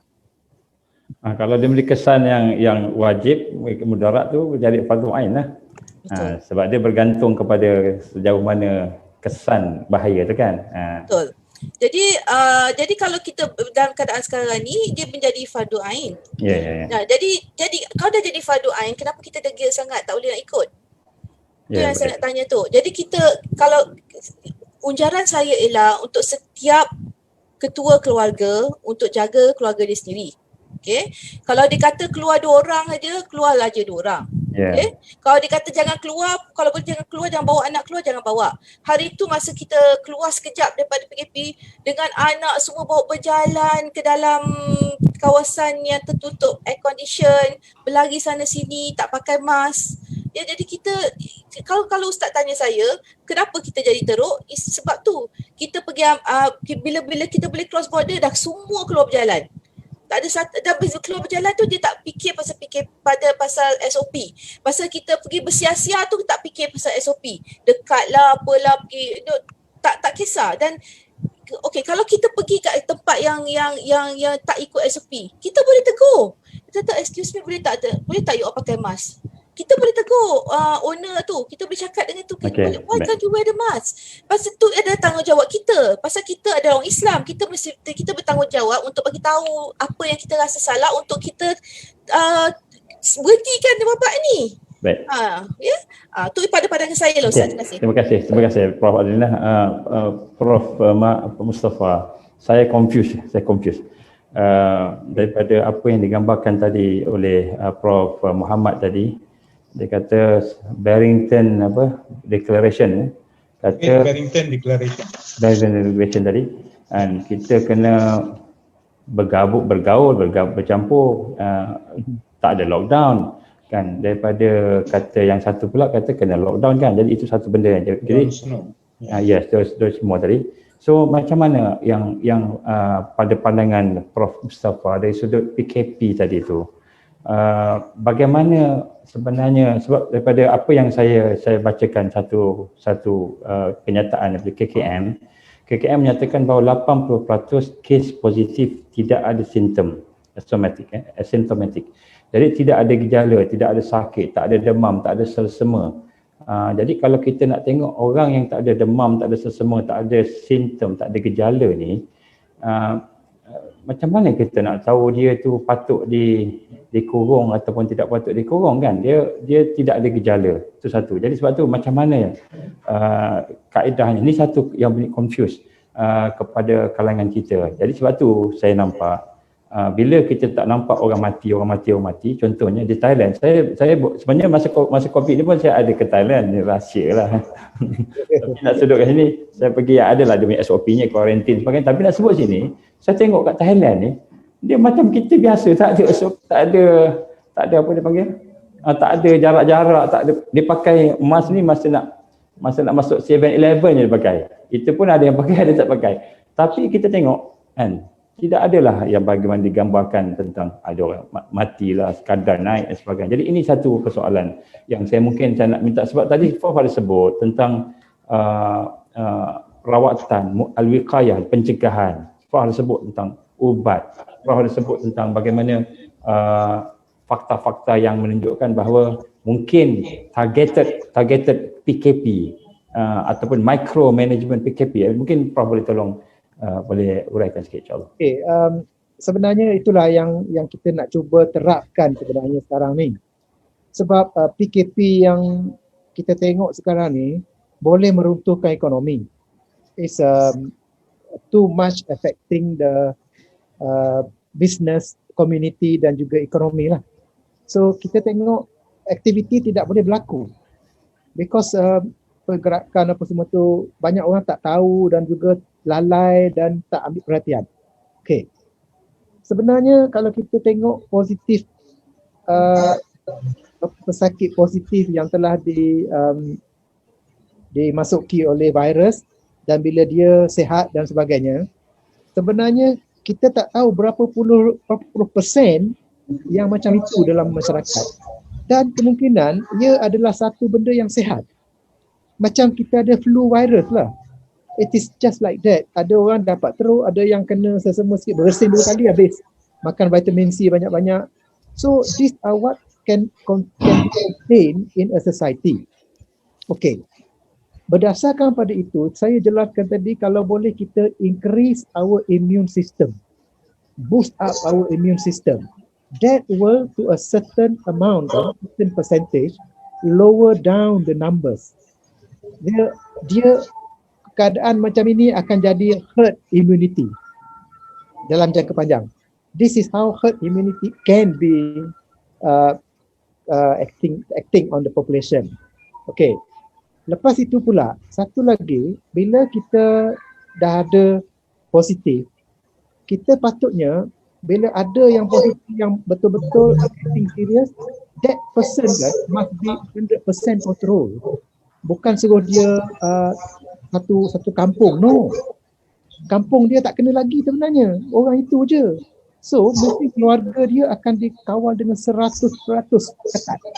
Supaya tidak ada jangkitan langsung. Dan kita hanya mengawal beberapa golongan saja. Kita tak kawal satu kampung. Kita tak kawal satu negara. So, tapi sekarang ni saya tak tahulah. Mungkin orang infectious disease lebih tahu. Sebab dah merebak terlalu banyak. Susah dah nak buat micro control ni. Kalau dulu mungkin kita boleh. Tapi sekarang ni kita boleh membantu untuk mengurangkan dengan cara disiplin. Okey, penjarakan, very important. Mask, very important. Dan tidak keluar kecuali perlu. Tidak keluar kecuali perlu. Dan kan di restoran itu saya rasa memang tidak patutlah sebab bahaya. Satu lagi bersiaran, bukan bersiaran, pergi holidays. Saya dengar tadi ada seorang bekas menteri di Kelantan, dia kena COVID. Dia pergi holiday. Saya baru dengar tadi, terkejut saya. Berada juga orang pergi holiday. So these are things that we as a citizen should take responsibility. Kalau kita warga negara yang sedar kepentingan, kita mesti ada responsibility. Tak payahlah pergi holiday, duduk kat rumah diam-diam. So these are the things yang kita boleh buat untuk mengawal. Dan satu lagi alternatif treatment tadi itulah. Macam ambil ubat yang profilaktik apa semua tu, itu boleh. Dan satu saya nak masukkan di sini juga sebab saya ni toxicologist. Yeah. Saya banyak benda yang toksik saya kena bagi tahu. Yeah. Okay. Sanitizer. Hand sanitizer. Saya telah beberapa kali jumpa sanitizer yang ada warna. Dan ada juga dia letak a lot of glycol supaya dia tak meruap dengan cepat. Bahan-bahan ini berbahaya. Kita telah lupa pun bila kita sibuk duduk lap ni, kalau kita lap banyak kali, bahan-bahan ini tidak meruap. Yang meruap alkohol saja. So bahan-bahan ini masih ada di tangan ni. Coloring ada kat situ dan glycol ada kat situ dan ada juga aromatic material, bahan-bahan pewangi. So apa yang kita perlu buat, kalau kita pergi keluar dan dah banyak kali buat sanitizer punya sapuan ni, balik rumah basuh tangan. Wash with soap and water, kalau boleh warm water. Sebab bahan ini dia melekat betul. Sebab dia jenis glycol, dia boleh lekat kat tangan dan juga ada waxy sikit. Tujuan dia nak tahankan alkohol tu daripada meruap. So ini sanitizer. So kita kena berhati-hati juga. Nanti COVID tak kena tapi benda lain pula. So these things we should take precaution. Okay, dan satu lagi kita kena ingat jugalah bila kita nak kawal COVID ni. COVID ini sebenarnya dia merebak melalui udara. Dan kadang-kadang kita terlupa bila kita berjalan pun, sometimes kita beratur, for example, kita tak sedar ada orang depan ni bersin ke apa ke, be careful. So elakkan benda-benda macam tu lah. So kalau kita boleh practice all these good habit bersama dengan immune booster, bersama dengan kawalan orang-orang yang ada penyakit ni, kawalan yang lebih ketat macam sekarang. So bersama dengan ciri-ciri lain yang kita itu, insyaAllah kita akan dapat awal. Bukanlah nak kata kita boleh curb 100%, tapi kalau kita boleh bantu curb about 50%, the numbers will reduce. Yeah. That's how we can try. Baik, insyaAllah. So Prof, satu soalan yang mungkin saya nak tanya ni tentang sebut tadi tentang perawatan alternatif, Yes. ataupun ubat alternatif. Adakah ia telah komplit dan boleh kita cadangkan kepada pihak kementerian untuk dilaksanakan, dan sejauh mana option, maknanya siapa yang nak ambil vaksin, siapa yang tak nak ambil vaksin tadi tu, sejauh mana option itu ada satu keperluan ataupun satu suplemen saja? Macam mana pendapat Tuan? Okay, ini tricky sikit. Okay, tapi saya rasa kita boleh kalau kita bersungguh-sungguh cuba. Okay, alternatif ni ada tiga jenis. Ni tiga je.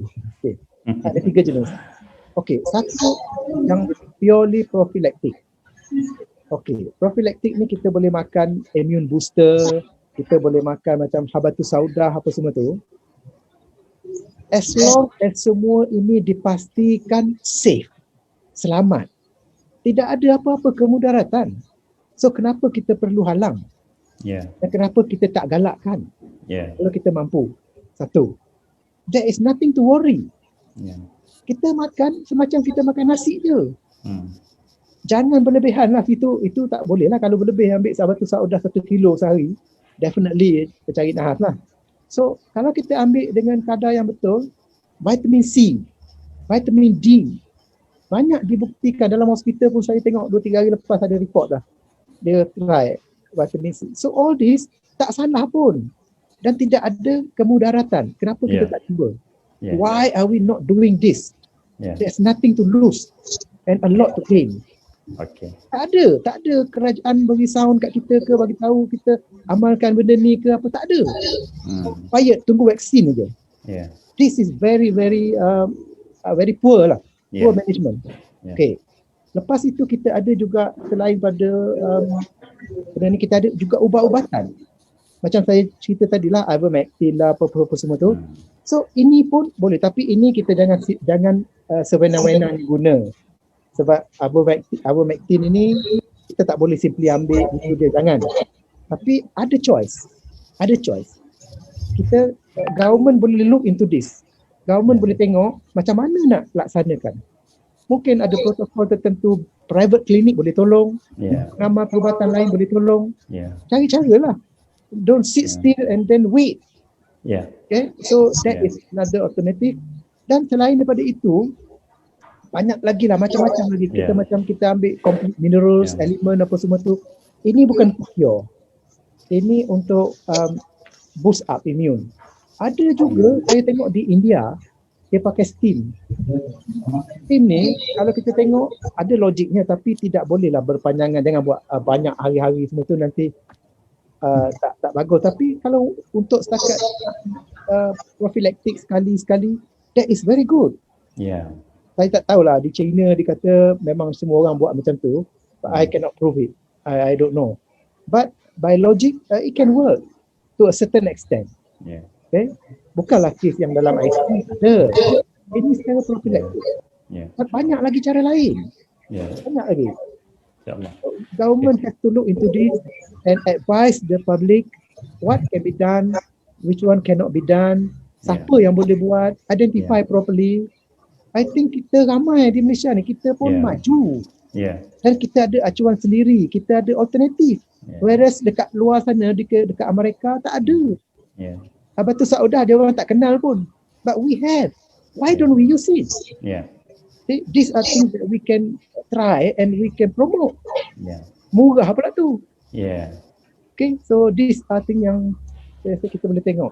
Baik, insya-Allah. Alhamdulillah. Dok, Prof, kita boleh cadangkan, dan saya juga ada cadangan juga untuk kita mungkin boleh propose pada Yang Perdana Menteri supaya kita boleh buat dalam bentuk micro management. Mungkin kita try Melaka dulu ke, kan, benda-benda yang begitu, tengok jatuh tak jatuh kita punya positif tadi kan. So insya-Allah itu satu perkara yang kita boleh bincang.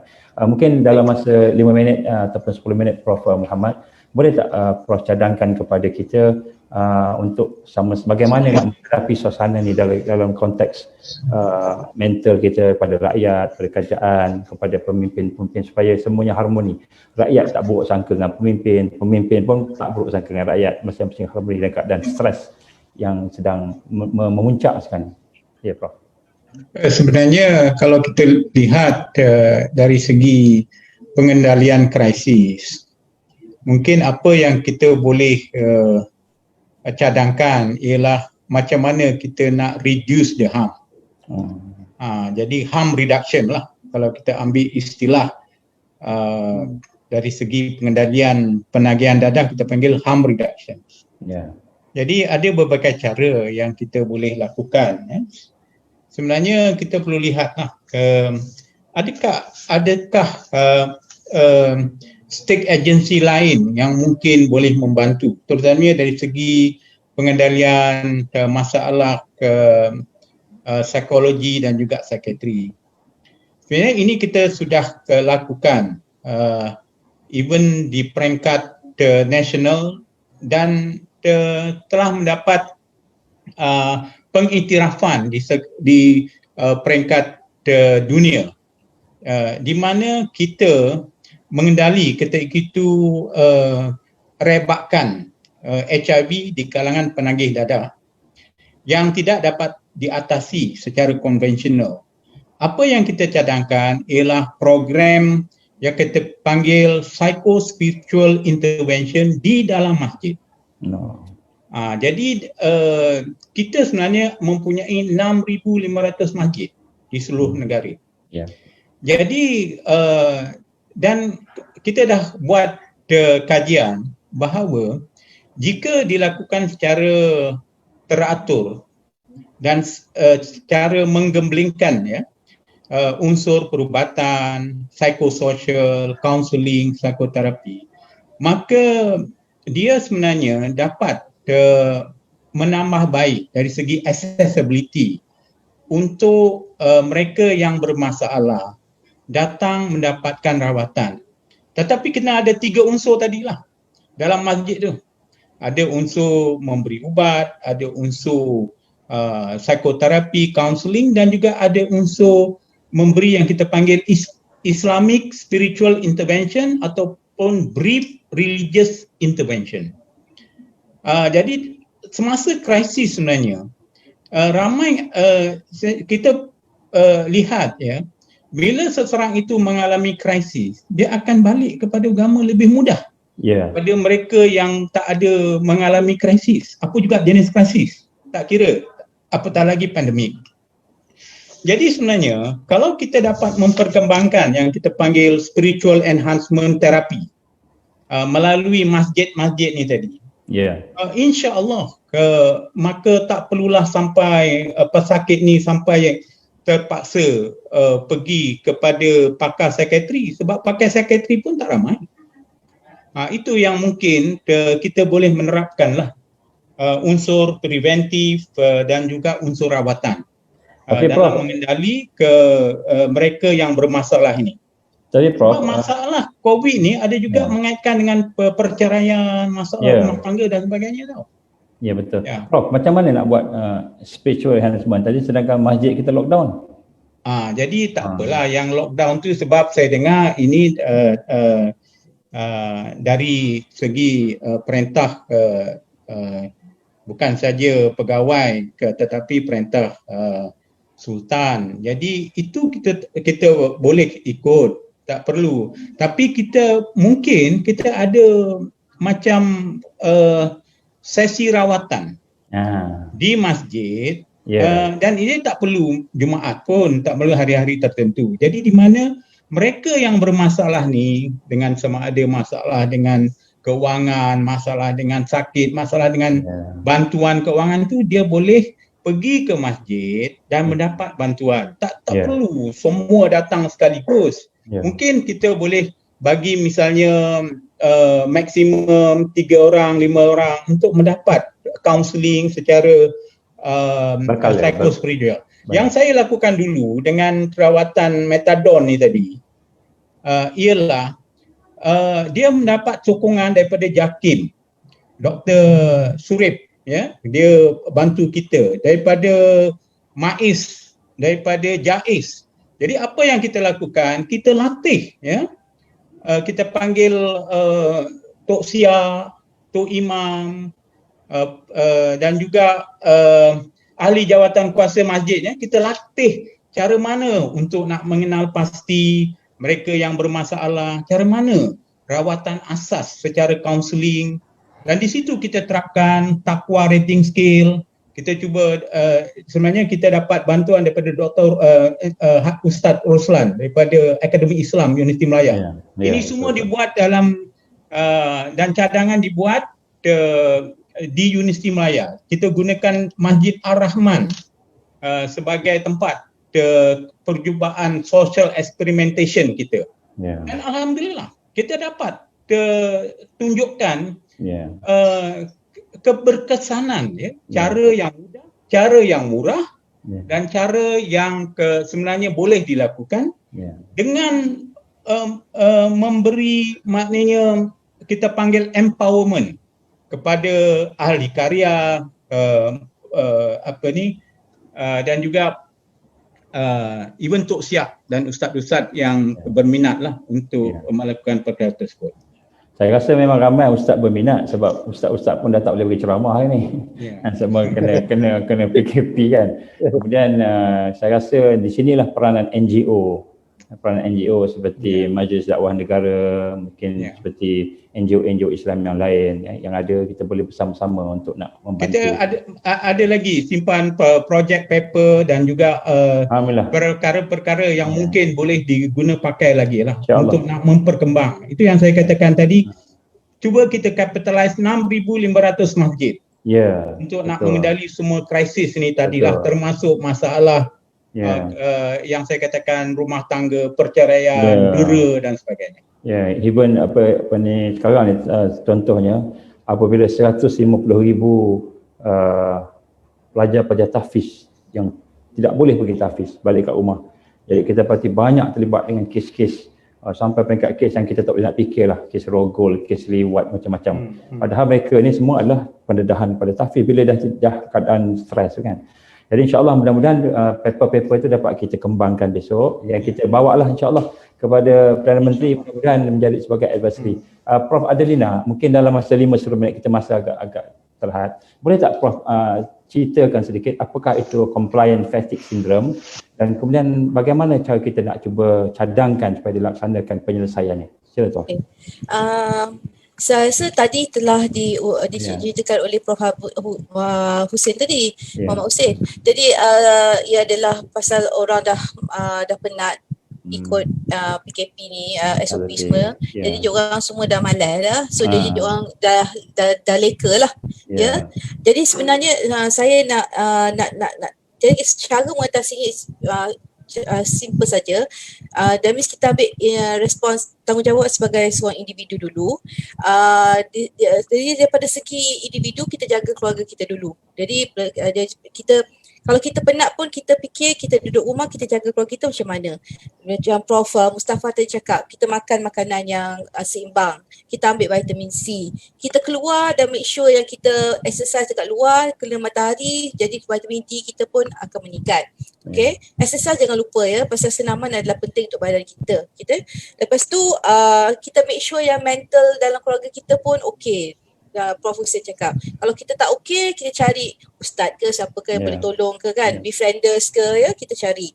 Lepas tu daripada yang lepas tu community leaders. Daripada segi community leaders iaitu ketua kampung, ketua bangunan, ketua taman, dia kena tengok dalam keadaan keliling dia macam mana boleh penyakitnya boleh menular dalam kawasan dia dan ambil langkah-langkah untuk cegah daripada menular dalam kawasan dia. Jadi dengan cara tersebut dia responsibility tu meningkat tinggi. Ini adalah dikatakan micromanagement daripada awal, daripada peringkat keluarga naik kepada peringkat komuniti, naik kepada peringkat negara kan. Jadi jangan kita hanya suruh kita punya pemerintah saja. Kita mesti tahu bahawa di samping perubatan yang staf-staf perubatan, staf-staf seperti polis dan tentera dan rela pun dah penat nak kena jaga border dan masuk keluar kena jaga dalam panas, dalam hujan. Kesian tau. Kalau saya tengok pun tak larat.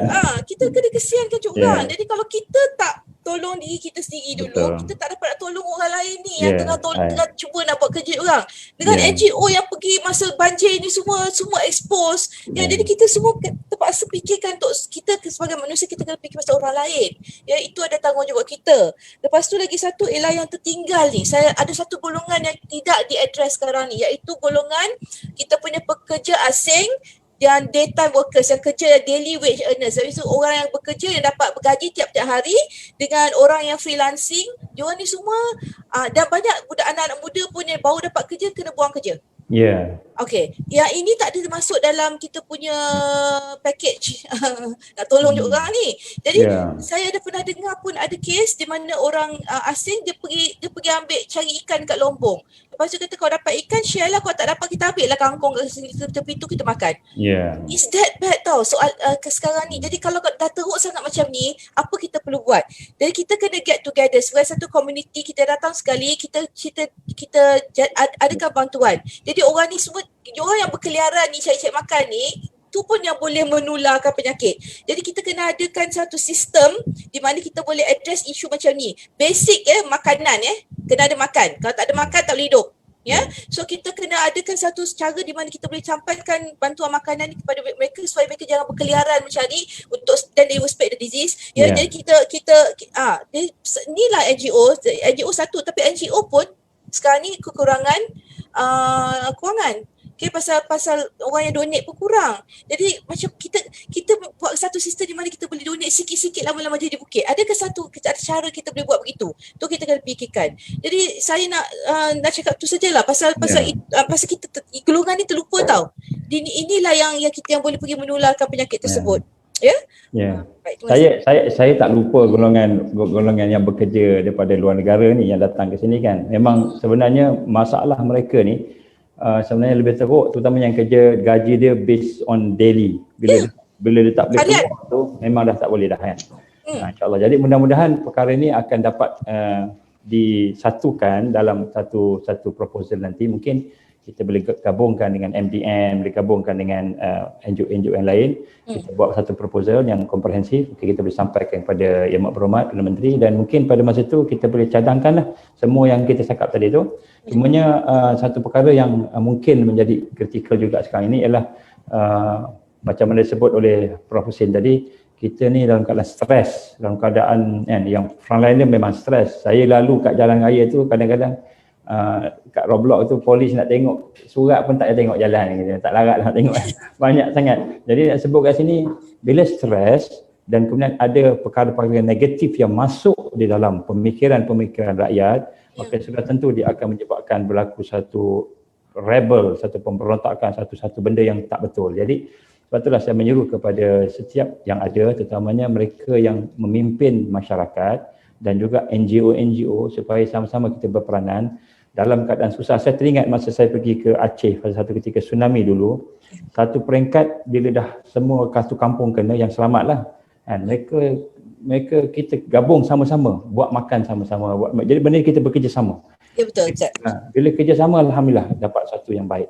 Dan insya-Allah saya nak ucapkan terima kasih kepada Yang Berbahagia Profesor Dr. Mustafa Ali Muhammad yang telah bersama kita dan menceritakan banyak tentang vaksin tadi, beginian bagaimana salah tanggap, salah faham, dan bagaimana cadangan beliau yang utama tadi ialah yang amat saya rasa ramai yang rasa seronok ni ialah mungkin digambarkan tadi, jangan sampai kita hanya fokus pada satu saja. Kita ada rawatan lain, kita ada ubat lain, ada preventif lain, dan juga kita ada juga alternatif, contohnya tibun nabawi, macam mana Rasulullah buat, macam mana sunnah buat, macam mana juga herba-herba, dan tidak lupa juga yang telah ada clinical trial, contohnya ivermectin tadi, itu benda yang telah pun dibuat di negara lain yang mungkin kita boleh apply di sini. Jadi itu antara perkara yang saya rasa solution yang penting untuk kita sama-sama buat, dan sebab ada di kalangan rakyat kita yang gelisah tentang macam-macam berita angin ataupun tentang macam berita, sama ada berita angin atau berita betul berkenaan dengan mRNA, vaksin yang kita nak tunggu ni. Jadi keresahan itu dapat dirasai. Saya dihubungi oleh ramai orang, tentera, polis, doktor, nurse, tanya, adakah kami akan diwajibkan ambil vaksin? Kalau kami diwajibkan, ada setengah ni, salah seorang tentera, ada berapa lagi, ada seorang ni, dia kata, saya akan keluar dari tentera, lari. Saya kata, takkanlah semua keluar tentera, semua keluar polis, semua tak siapa yang akan berkhidmat untuk negara ni. Jadi, sekiranya perkara ini dapat diselesaikan dengan segera, maknanya tidak bergantung pada satu aja kita kata solution tadi, kita ada ivermectin, kita ada ubat-ubat yang lain yang boleh menggantikan vaksin, saya tentu insya-Allah dia akan jadi harmoni pemikiran rakyat kita ni, tidaklah resah sangat. Jadi ini antara perkara yang Prof sentuh dengan panjang lebar, dan kemudian Prof Hussein juga telah menceritakan bagaimana kita kena mengawal psikologi aspek pemikiran dan mental dari secara komprehensif, bukan hanya kerajaan, hospital fikir. Saya rasa kerajaan tak sempat nak fikir ni, kena bagi pada NGO, kena bagi pada micro management, pemimpin masyarakat. Kita kena menggerakkan semua supaya permasalahan yang dihadapi oleh masyarakat di peringkat pemikiran mental tidak akan terbiar macam itu. Kita akan boleh bantu. Jadi di sinilah saya rasa peranan NGO dan peranan mereka yang bersama dengan masyarakat di peringkat kepimpinan rakyat tadi boleh tidak ajalah sekadar kita harap kepada kepimpinan kerajaan sebab mereka dah banyak sangat benda nak fikir. Dan terima kasih kepada Prof Adina juga yang telah mencarankan kepada kita bagaimana SOP perlu dijalankan dengan betul. Kita kena ikut bagaimana sepatutnya supaya kes-kes itu dapat dihentikan. Dan insya-Allah mudah-mudahan terima kasih kepada Prof Mustafa, Prof Muhammad Hussein Nabil, Prof Dr. Adelina. Mudah-mudahan insya-Allah apa yang kita bincangkan ni, walaupun sebenarnya banyak lagi saya nak tanya ni, tapi pasal masa tidak mengizinkan. Jadi mudah-mudahan Allah SWT memberikan ganjaran dan barakah kepada kita insya-Allah. Kalau ada kesempatan lagi kita akan sama-sama dalam majlis seperti ini. Terima kasih kepada Majlis Dakwah Negara yang telah memberikan kepercayaan kepada kita semua untuk sama-sama berkongsi dalam platform yang ada ini insya-Allah. Aku liqouli hadza astaghfirullahalazim. Terima kasih sekian. Wabillahi taufiq wal hidayah. Assalamualaikum warahmatullahi wabarakatuh. Waalaikumsalam. Warahmatullahi wabarakatuh. Alhamdulillah.